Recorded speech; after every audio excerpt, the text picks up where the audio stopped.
CTET 2021 और UPTET 2021 का जो एग्ज़ामिनेशन होने जा रहा है उसमें बाल विकास एवं शिक्षण के क्वेश्चंस काफ़ी पूछे जाते हैं। इसमें का एक सेक्शन आता है और आप सभी जानते हैं कि इसमें से कुछ ऐसे क्वेश्चंस भी होते हैं जो मोस्टली सिलेबस से हटकर कुछ ऐसा होता है जो प्रैक्टिकल बेस्ड होता है। तो उन चीज़ों को हम लोग आज कवर करेंगे और देखेंगे कि कैसे क्वेश्चंस और पूछे जा सकते हैं, जिन चीज़ों पे हमें अपनी पकड़ बनाने की ज़रूरत है और कैसे उन्हें सॉल्व करना है। तो चलिए बिना किसी फर्दर डिले के स्टार्ट करते हैं और सेट नंबर 1 हम लोग लगा रहे हैं। इसके अलावा हम अब कंटिन्यूसली सारे ही सेट इसके सॉल्व करेंगे। तो इसके लिए आप चैनल को सब्सक्राइब कर लें, हमारे चैनल पे बने रहें ताकि आगे आने वाले सेट आपको मिल सकें और चीज़ों को ईजिली आप कवर कर सकें। तो पहला क्वेश्चन जैसे कि आपसे पूछा जा सकता है इस तरह से कुछ क्वेश्चन कि व्यक्तिगत शिक्षार्थी यानी जो बच्चे सीखते हैं एक दूसरे से किस प्रकार से भिन्न होते हैं। तो आप आंसर तो देख ही रहे हैं कि यहाँ पर विकास का क्रम जो है वो विकास का दर इसके आधार पर वो दोनों से एक दूसरे से अलग हो सकते हैं। यानी एक बच्चा मान लीजिए है, दूसरा बच्चा, वो एक दूसरे से कैसे डिफरेंस होंगे, तो वो विकास की दर से डिफरेंस होंगे। अब ऐसा क्यों है, तो चलिए हर एक पॉइंट पे ध्यान दे लेते हैं। वृद्धि और विकास की बात करें तो देखिए सीधी सी बात है, कोई बच्चा अगर मान लीजिए ग्रोथ कर रहा है तो सामान्य तौर पर कोई बच्चा अगर जन्म लिया है और सामान्यतः उसकी शारीरिक क्षमता इस तरीके की है कि वो खाता पीता है ठीक ठाक चीज़ें, तो वो वृद्धि उसका जो है वो बराबर मात्रा में हो रहा होगा। यानी एक बच्चे का दूसरे बच्चे की जो वृद्धि है वो एक जैसी ही होगी। मतलब अगर 5 वर्ष की आयु में बच्चे के चलने की क्षमता या दौड़ने की क्षमता बढ़ जाती है तो ठीक वैसे दूसरे बच्चे में 5 साल की उम्र पर ये चीज़ें होनी चाहिए। और सिद्धांत जो हैं दोनों पे ये नियम एक जैसा लागू होगा। तो इसका मतलब ये इससे तो अलग नहीं हो सकते हैं। फिर बात करें विकास के क्रम की, तो विकास का जो क्रम होता है, जैसे पहले शिशु अवस्था है, फिर बाल्य अवस्था है, फिर ऐसे करके जब आगे बढ़ते रहते हैं, ये जो क्रम है ऐसा किसी बच्चे के साथ नहीं होगा कि वो बाल्य अवस्था से या शिशु अवस्था से सीधे किशोर अवस्था में पहुंच जाए। तो ये क्रम जो है सभी के लिए समान होता है, हर बच्चे के लिए, चाहे वो लड़का हो चाहे लड़की हो, छोटे बच्चों में सभी के लिए समान होता है। फिर विकास के सामान्य क्षमता की बात करें तो हर एक बच्चा बराबर बुद्धि क्षमता, बराबर शारीरिक क्षमता के साथ जन्म लेता है। उसे उसको इम्प्रूव करने की आवश्यकता होती है और टीचर को उस चीज़ों के साथ जोड़कर जो एक क्रियाकलाप कराए जाते हैं, जैसे कुछ एक्स्ट्रा करिकुलर एक्टिविटीज़ होते हैं या कोई और प्रकार के जो गेम्स क्लास में होते हैं, इन सब के माध्यम से बच्चे को स्ट्रांग बनाया जाता है मेंटली और फिजिकली। तो वो जो विकास का एक जो सामान्य क्षमता सबके अंदर बराबर होती है, बट इसकी जो दर है वो अलग अलग कैसे होगी। एक बच्चा मान लीजिए, दोनों ही 5 साल के 2 बच्चे हैं, एक को आपने इंग्लिश के कुछ वर्ड्स सिखाए, आपने ए से लेके जेड तक अल्फ़ाबेट सिखाए। इसके अलावा कुछ वर्ड्स बना बनाकर पढ़ना उसको सिखाया, जैसे ASS सिखाया या मान लीजिए OWL आउल सिखाया। तो दोनों बच्चे के अंदर जो याद करने की क्षमता है वो थोड़ा सा डिफरेंस हो सकता है कि एक बच्चा बहुत जल्दी उसको याद कर ले और दूसरा बच्चा उसको देर में याद करे। तो ये जो एक रेशियो डिफरेंस दिखाई देगा, तो वो इसी प्रकार से दोनों एक दूसरे से भिन्न होंगे। उनकी जो क्षमता होगी, दर होगी सीखने की, वो तो इससे दोनों के दोनों बच्चे अलग होंगे। तो आई होप कि चीज़ें आपको क्लियर हुई हैं। नेक्स्ट सेंटेंस में देखते हैं कि व्यक्तित्व विभिन्नता के मिलान के संबंध में एक अध्यापक की भूमिका क्या होनी चाहिए। अब व्यक्तित्व विभिन्नता यानी कि जो उसका पर्सनल एक्टिविटीज़ के तौर पे बच्चे के 2 डिफरेंसेस देखने को हमें मिलते हैं, उनके हिसाब से एक टीचर को क्या सोचना चाहिए, किस तरीके से बच्चे को डील करे। तो व्यक्ति के दृष्टिकोण से अगर देखें तो बच्चे की जो रुचि है, अभिरुचि या उसकी जो टैलेंट है, उसको जानने का हमें प्रयास करना चाहिए, क्या ये है। या इसके अलावा कहते हैं कि व्यक्ति आधारित पाठ्यक्रमों को, यानी किसी भी स्टूडेंट के अकॉर्डिंग उसके सिलेबस को डिवाइड करना चाहिए, उसकी आवश्यकता के अनुसार जानने की कोशिश करें। यानी बच्चा किस प्रकार से सीखने की क्षमता रखता है ये हमें पता होना चाहिए, या उपयुक्त में से दोनों नहीं या फिर ये भी दोनों। तो देखिए, किसी बच्चे को जो हम सिखाते हैं कोई भी चीज़, तो हर एक बच्चे की सीखने की क्षमता और कला अलग अलग होती है। किसी को हो सकता है कि आप किसी खेल के माध्यम से सिखा सकते हैं, किसी को डायरेक्टली चीज़ें समझ में आ जाती हैं। तो ये आपको दोनों ही दृष्टिकोण अपनाने पड़ेंगे, यानी उसकी अभिरुचि और योग्यता जानने का प्रयास करें, उसके अकॉर्डिंग उसको सिखाया जाए और व्यक्ति आधारित उसके पाठ्यक्रम बनाए जाए, यानी बच्चे के अकॉर्डिंग ही उसको सिलेबस को प्रिपेयर किया जाए जिससे वो बच्चा उन चीज़ों को अच्छे से समझ सके। तो ऑप्शन सी यानी कि A और B दोनों ही इस प्रश्न के लिए सही होंगे। ये क्वेश्चंस काफ़ी इंपॉर्टेंट हैं, आपके एग्जामिनेशन में ऐसे क्वेश्चन पूछे जाते हैं, तो मैं रिकमेंड करूँगा कि आप ऐसे क्वेश्चन को ज़रूर प्रिपेयर करें। बहुत से क्वेश्चन जो होते हैं मल्टीपल चॉइस के, बेसिकली आप इनको देखते देखते चीज़ें प्रिपेयर कर लेते हैं। तो अगर आप वीडियो पे बने रहेंगे लगातार, ऐसे ही सॉल्व करते रहेंगे क्वेश्चंस को, तो आई होप काफ़ी चीज़ें आपको कवर होने वाली हैं। नेक्स्ट क्वेश्चन में कहते हैं शिक्षार्थी यानी जो बच्चा सीखने वाला है व्यक्तिगत विभिन्नता प्रदर्शित करते हैं, अतः शिक्षक को किस प्रकार से होना चाहिए। सीखने के विविध अनुभवों को उपलब्ध कराना चाहिए, यानी अलग अलग तरह से बच्चे को सिखाने का प्रैक्टिस। कठोर अनुशासन सुनिश्चित करना चाहिए। क्या क्लास में बहुत ही स्ट्रिक्ट रहना चाहिए टीचर को, या फिर परीक्षार्थियों की संख्या बढ़ा देनी चाहिए, यानी स्टूडेंट्स जो हैं उनके कंपेयर में कॉम्पिटिटिव बढ़ा देनी चाहिए कॉम्पिटिटर, या फिर उपयुक्त में से कोई नहीं। तो क्या ऐसा केस होता है, किस तरह से हमें ये चीज़ें करनी चाहिए? तो आप ध्यान देंगे यहाँ पर क्या है कि हमें हर बच्चे की तरह उसके सीखने की क्षमता और विभिन्न अनुभव को उपलब्ध कराना चाहिए। यानी बच्चे को देखिए, एक चीज़ समझ लीजिए, अगर हमें बच्चे को इम्प्रूव करना है तो आप सब जब क्लास में रहे होंगे, कभी पढ़ते रहे होंगे, तो आप देखते हैं कि जब क्लास में अनुशासन ज़्यादा ही कुछ कठोर हो जाता है तो एक डर लगने लगता है क्लास के अंदर पूछने में।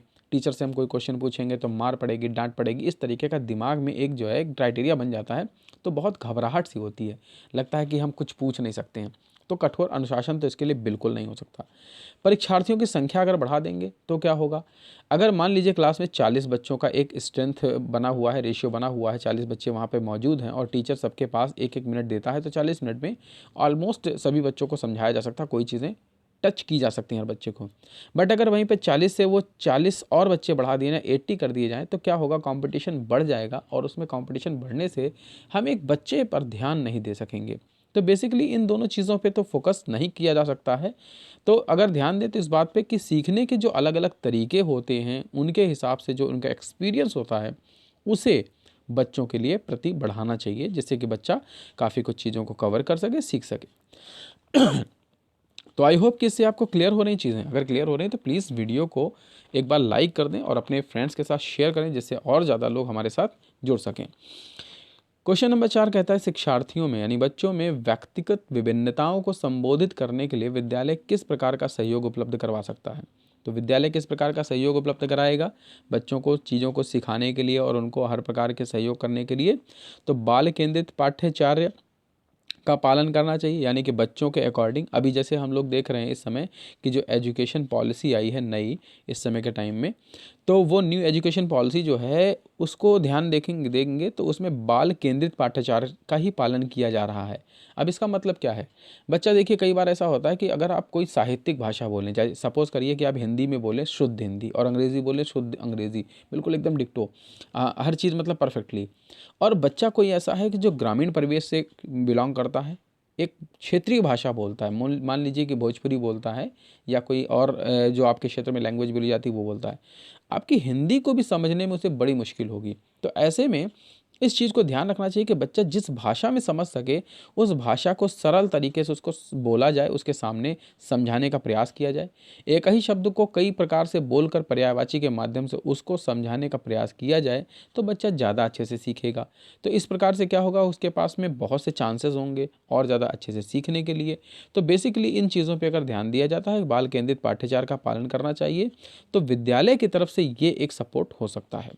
फिर आगे कहा जा रहा है कि शिक्षार्थियों में व्यक्तिगत विभिन्नताओं को समाप्त करने के हर संभव प्रयास उपाय करना चाहिए। तो देखिए, सीधे तौर पे तो ये आप इतना अंडरस्टूड होंगे कि ये पढ़ते ही पता चल गया, गलत है कि किसी बच्चे के पर्सनल एक्टिविटीज़ की जो डिफरेंसेस होते हैं उनको समाप्त करने का प्रयास करने से अगर हम कोशिश करते हैं तो बच्चा सीखेगा नहीं।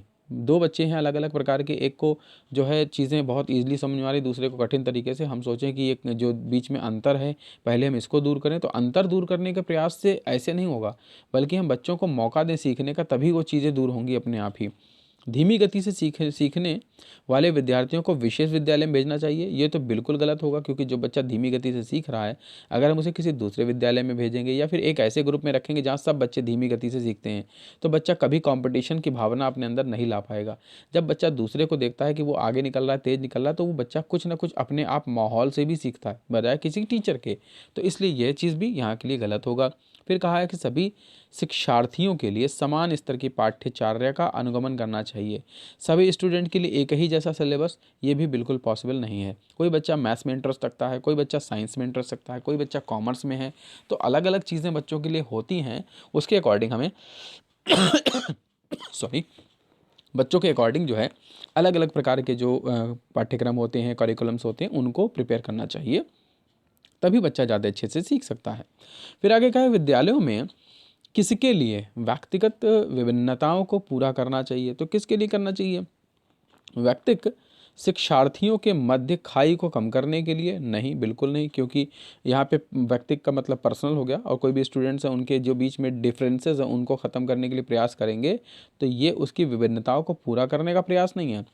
फिर शिक्षार्थियों के निष्पादन और योग्यताओं को सम्मान करने के लिए, तो उनके जो भी आउटकम्स होते हैं, उनके जो टैलेंट्स हैं, उनका सम्मान करने के लिए, उनके अगर विद्यार्थियों के हम इसके विभिन्नताओं का प्रयोग करते हैं तो ये भी गलत होगा।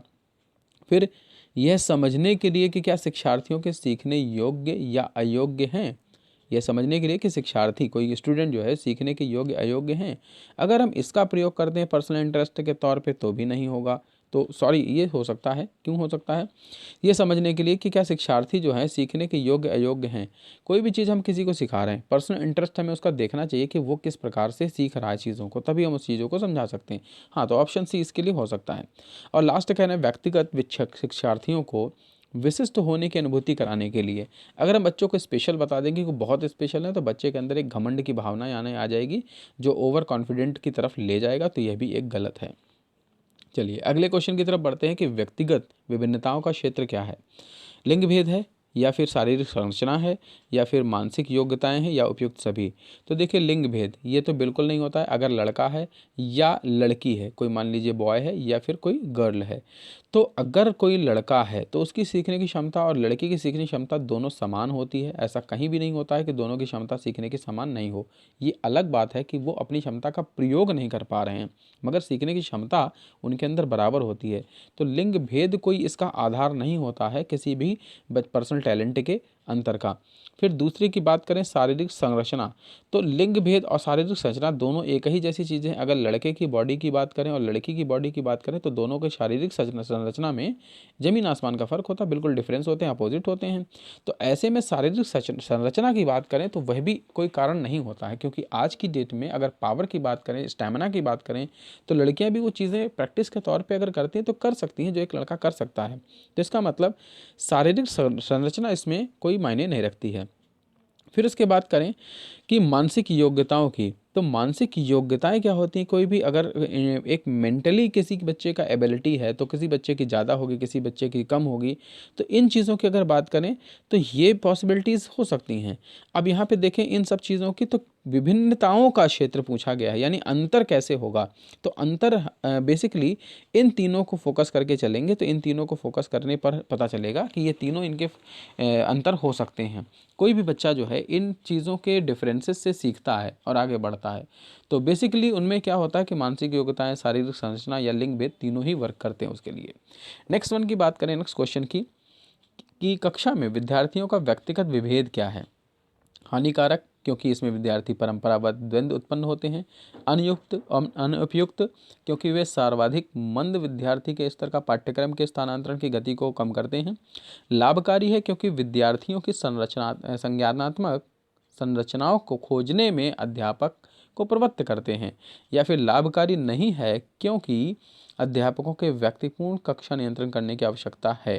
तो यहाँ पर ऑप्शन सी यहाँ पर यह होगा, बल्कि बी, कि लाभकारी है क्योंकि विद्यार्थियों की संज्ञानात्मक संरचनाओं को खोजने में अध्यापकों को प्रवृत्त करते हैं।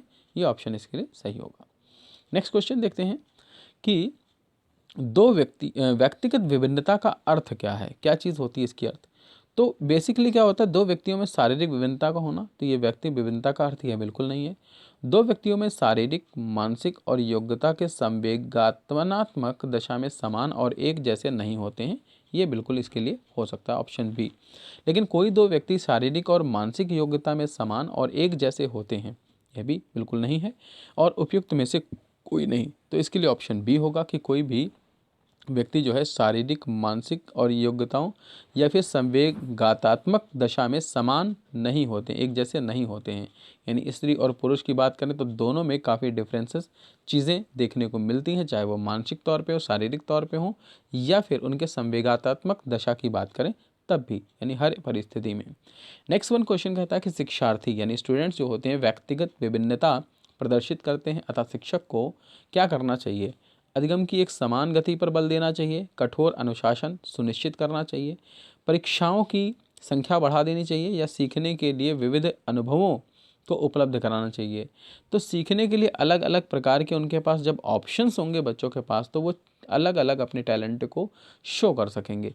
तो बेसिकली ये चीज़ है कि उनके पास में सीखने के अनुभव के जो साधन होते हैं, संसाधन, वो उपलब्ध होने चाहिए, तो बच्चा ज़्यादा बेहतर कर सकता है। द नेक्स्ट वन क्वेश्चन कहता है कि व्यक्तियों में एक दूसरे से विभिन्नता क्यों होती है? तो वातावरण के प्रभाव के कारण, जन्मजात विशेषताओं के कारण, प्रत्येक व्यक्ति को उसके माता पिता के जीनों के विभिन्न समुच्चय प्राप्त होने के कारण, या वंशानुक्रम वातावरण के बीच अन्योन्य क्रिया के कारण। तो बेसिकली क्या होता है कि वंशानुक्रम और वातावरण के बीच अन्योन्य क्रिया के कारण ऐसा होता है। नेक्स्ट वन क्वेश्चन है, जब दो या दो से अधिक व्यक्ति शारीरिक, मानसिक, संवेगात्मक तथा अन्य चीज़ों में एक दूसरे से भिन्न होते हैं तो उनमें पाई जाने वाली विभिन्नता क्या कहलाती है? एग्जैक्टली जब उनके अंदर इन बेस पर डिफरेंसेस होते हैं तो उनके अंदर जो डिफरेंसेस हैं वो क्या कहलाता है? शारीरिक विभिन्नता कहलाती है, व्यक्तिगत विभिन्नता कहलाती है, या सामाजिक कहलाती है, या फिर संवेगात्मक, सांवेगिक? तो बेसिकली ये व्यक्तिगत विभिन्नता होती है, जो इस प्रकार की मानसिक, शारीरिक और संवेगात्मक जो डिफरेंसेस दोनों में पाए जाते हैं। द नेक्स्ट वन क्वेश्चन है कि व्यक्तिगत विभिन्नता का कारण नहीं है, तो क्या कारण नहीं है व्यक्तिगत विभिन्नता का? अनुवांशिक, परिवार, वातावरण, या लिंग? तो बेसिकली जो परिवार है वह व्यक्तिगत विभिन्नता का कारण नहीं है। बेसिकली अनुवांशिक होता है कि माता पिता के द्वारा अगले पीढ़ी में पाए जाने वाले जो गुण होते हैं वह प्रभावित होते हैं। वातावरण, आसपास के माहौल में बच्चा जिस चीज़ों को सीखता है वो उसके ऊपर असर डालते हैं, डिफरेंसेस उत्पन्न हो जाते हैं, व्यक्तिगत विभिन्नता का कारण हो सकते हैं। इसके अलावा लिंग, यानी लड़की और लड़के के अकॉर्डिंग भी उनमें टैलेंट में डिफरेंसेस हो सकते हैं। तो बेसिकली इसमें परिवार का जो कोई भी रोल इसमें प्ले नहीं होता, इसलिए यहाँ पे ऑप्शन बी इसके लिए सही होगा। नेक्स्ट वन क्वेश्चन में है कि निम्नलिखित में से किस मनोवैज्ञानिक ने कहा था कि व्यक्तिगत विभिन्नता के अंतर्गत संपूर्ण व्यक्तित्व का कोई भी सम्मिलित हो सकता है जिसका माप किया जा सकता है, यानी जिसको हम नाप सकते हैं? तो ये बेसिकली किसने कहा था? तो ये स्किनर ने कहा था ये कथन। तो इसको आप इस तरह से पॉइंट को याद रखेंगे कि बेसिकली ये जो एक स्टेटमेंट है ये किसने दिया हुआ है, किस साइंटिस्ट का है, ये किस मनोवैज्ञानिक का है। नेक्स्ट क्वेश्चन देखते हैं कि व्यक्तिगत विभिन्नता के आधार पर किया जा सकता है, क्या किया जा सकता है? कार्य का सीमित आकार, पाठ्यक्रम का निर्माण, व्यक्तिगत शिक्षण की व्यवस्था, या उपयुक्त सभी? तो बेसिकली कार्य का सीमित आकार जो है ये व्यक्तिगत विभिन्नता के आधार पर किया जाता है। जो भी बच्चे का स्किल है उसके अकॉर्डिंग ही चीज़ों को उसको टास्क दिया जाएगा। पाठ्यक्रम का निर्माण भी उसी के ग्रुप के अकॉर्डिंग किया जाए। और व्यक्तिगत शिक्षण की व्यवस्था, यानी कि एक पर जो भी स्टूडेंट्स उनको टच करने का, चीज़ें उनको सिखाने का, हर एक तक चीज़ें पहुंच सकें सही तरीके से, इन सब चीज़ों का। तो बेसिकली तीनों ही पॉइंट इसके लिए यूज़ हो सकते हैं और उपयुक्त सभी इसके लिए सही होगा। तो व्यक्तिगत विभिन्नता के आधार पर ये तीनों ही कार्य किए जा सकते हैं। द नेक्स्ट वन क्वेश्चन कहता है कि व्यक्तिगत विभिन्नता निम्न में से किस क्षेत्र में प्रदर्शित होती है? तो व्यक्तिगत विभिन्नता शारीरिक विभिन्नता से दिखाई देता है, बौद्धिक से, संवेगिक विभिन्नता से, या उपयुक्त सभी? तो ऊपर अभी हम लोग इस चीज़ को, क्वेश्चन को क्लियर भी कर चुके हैं कि यह तीनों ही चीज़ें इस पे मैटर करती हैं। तो 15 नंबर क्वेश्चन के लिए ऑप्शन डी, यानी कि उपयुक्त सभी जितने भी ऑप्शन हैं सारे ही इसके लिए काम करेंगे। नेक्स्ट वन कहते हैं कि साइज़ोइक वर्ग में किस प्रकार के बालक आते हैं? तो ये कौन से बालक होते हैं, किस प्रकार के? तो इसमें बेसिकली मोटे, स्वस्थ तथा लंबे शरीर वाले होते हैं बच्चे। मोटे स्वस्थ होते हैं मगर लंबे शरीर वाले। प्रतिभाशाली व प्रखर बुद्धि वाले, यानी टैलेंटेड हों और तेज तीव्र बुद्धि वाले। दुबले पतले तथा लंबे शरीर वाले बच्चे। तो इसमें सभी प्रकार के कैटेगरी में, इस कैटेगरी में सभी प्रकार के बच्चे आते हैं, साइज़ोइड वर्ग जो होता है। तो इसको इस तरह से आप यहाँ याद रखेंगे। नेक्स्ट वन क्वेश्चन कहता है कि शैक्षणिक क्षेत्रों में निष्पादन के आधार पर, शैक्षणिक क्षेत्रों में निष्पादन के स्तर को बढ़ाने के लिए का औचित्य स्थापन किस आधार पर किया जा सकता है? तो व्यक्तिक विभिन्नताओं के संतुष्ट करना, या फिर हाशियाकृत विद्यार्थियों के लिए प्रतिपूरक भेदभाव की नीति का अनुगमन करता है, या फिर सार्वभौमिक धारणा को सुनिश्चित करता है, या यह हाथ के लिए किए जाने वाले एक श्रम के प्रति सम्मान विकसित करता है? तो बेसिकली ए ऑप्शन, व्यक्तिगत विभिन्नताओं को संतुष्ट करना है इसके लिए, तो ऑप्शन ए इसके लिए सही होगा। नेक्स्ट वन, सीमा हर पाठ को बहुत जल्दी सीख लेती है। जबकि लीला उसे सीखने में ज़्यादा समय लेती है। यह विकास के सिद्धांत को दर्शाता है। तो किस सिद्धांत को? व्यक्तिगत विभिन्नता के, अंतः संबंध, निरंतरता या सामान्य से विशिष्ट की ओर। तो बेसिकली यह जो व्यक्तिगत विभिन्नता होती है, जिसमें हर एक व्यक्ति के पर्सनल इंटरेस्ट और पर्सनल टैलेंटेड होते हैं कि वो अपने लेवल पर चीज़ों को अच्छे से सीखते हैं, ये चीज़ें, तो यह व्यक्तिगत विभिन्नता का आधार होता है। क्वेश्चन नंबर 19 कहता है कि शिक्षार्थियों में व्यक्तिगत विभिन्नताओं को संबोधित करने के लिए विद्यालय किस प्रकार का सहयोग उपलब्ध करवा सकता है। तो अभी हम इस क्वेश्चन को देख रहे थे कि बाल केंद्रित पाठ्यचर्या का पालन करना और शिक्षार्थियों को सीखने के अनेक प्रकार के अवसर उपलब्ध करा सकता है, जिसके माध्यम से बच्चे काफ़ी कुछ चीज़ें नई सीख सकते हैं। नेक्स्ट क्वेश्चन कहता है कि अध्यापन के लिए समय अध्यापक निम्नलिखित में से किसका सर्वाधिक ध्यान रखना चाहिए। तो बेसिकली इसमें विषय वस्तु का नहीं, बिल्कुल। और इसके बाद बात करें विद्यार्थियों की आयु का, तो इसमें भी कोई ध्यान रखने वाली आवश्यकता नहीं है। व्यक्तिगत विभिन्नता, इस बात का ध्यान रखने की आवश्यकता है क्योंकि हर एक बच्चे की सीखने की क्षमता विभिन्न है, अलग अलग है, इस वजह से। और लास्ट की बात करें तो विद्यार्थियों की पारिवारिक पृष्ठभूमि, यह भी यहाँ मैटर नहीं करता है। नेक्स्ट वन क्वेश्चन देखते हैं कि हम में से कुछ लोग, कुछ जो लंबे हैं तथा कुछ जो छोटे हैं, कुछ जो गोरे हैं तथा कुछ जो काले हैं, कुछ लोग मजबूत हैं तथा कुछ लोग कठोर हैं, यह कथन किस स्थापित सिद्धांत पर आधारित है? बुद्धि एवं लैंगिक विभिन्नता पर, बुद्धि एवं प्रजाति विभिन्नता पर, या फिर व्यक्तिक विभिन्नता पर, या फिर व्यक्तिगत प्रगतिशील पर? एग्जैक्टली यह जो आधारित है व्यक्तिगत विभिन्नता पर है, यानी पर्सनल इंटरेस्ट और पर्सनल डिफरेंसेस जो होते हैं उस पर आधारित है ये। नेक्स्ट क्वेश्चन में, कक्षा में विद्यार्थियों के व्यक्तिगत विभेद हानिकारक हैं क्योंकि इनमें विद्यार्थियों में परस्पर द्वंद्व उत्पन्न होते हैं। अनुपयुक्त हैं क्योंकि वे सर्वाधिक मंद विद्यार्थियों के स्तर तक पाठ्यक्रम के स्थानांतरण की गति को कम करते हैं। लाभकारी हैं क्योंकि विद्यार्थियों की संज्ञानात्मक संरचनाओं को खोजने में अध्यापकों को प्रवृत्त करते हैं। लाभकारी नहीं हैं क्योंकि अध्यापकों को वैधिपूर्ण कक्षा नियंत्रित करने की आवश्यकता होती है। तो बेसिकली यहाँ पे लाभकारी हैं क्योंकि विद्यार्थियों को संज्ञानात्मक संरचनाओं को खोजने में अध्यापकों को प्रवृत्त करते हैं, तो इस कारण ये इनके लिए सहायता जो है प्रदान करता है यहाँ पर। नेक्स्ट क्वेश्चन कहता है कि वह कथन जो व्यक्तिगत विभिन्नता के संदर्भ में सत्य नहीं है वह क्या है। तो व्यक्ति विशेष प्रकार के विभिन्न होते हैं, व्यक्ति विशेष कोटि में भिन्न होते हैं, व्यक्ति विशेष प्रकार के कोटि दोनों में भिन्न होते हैं, और व्यक्ति विशेष ना तो कोटि और ना ही प्रकार में भिन्न होते हैं। तो बेसिकली व्यक्ति विशेष प्रकार और कोटि दोनों में भिन्न होते हैं, यानी उनका जो प्रकार है, उनका जो एक कैटेगरी है, दोनों में डिफरेंस होते हैं, इसलिए ऑप्शन सी इसके लिए सही होगा। नेक्स्ट क्वेश्चन की शिक्षार्थियों में व्यक्तिगत विभिन्नता का प्रदर्शित करते हैं, अतः शिक्षक को क्या ध्यान रखना चाहिए? अधिगम की एक समान गति पर बल देना चाहिए, कठोर अनुशासन सुनिश्चित करना चाहिए, परीक्षाओं की संख्या बढ़ा देनी चाहिए, सीखने के विविध अनुभवों का उपलब्ध कराना चाहिए। तो बेसिकली सीखने के विविध अनुभवों को उपलब्ध कराना चाहिए जिससे कि बच्चा अच्छे से चीज़ों को सीख सके और समझ सके। द नेक्स्ट क्वेश्चन कहता है कि शिक्षार्थियों के अधिगमनकर्ता की व्यक्तिगत विभिन्नताओं के संदर्भ में शिक्षक को क्या करना चाहिए?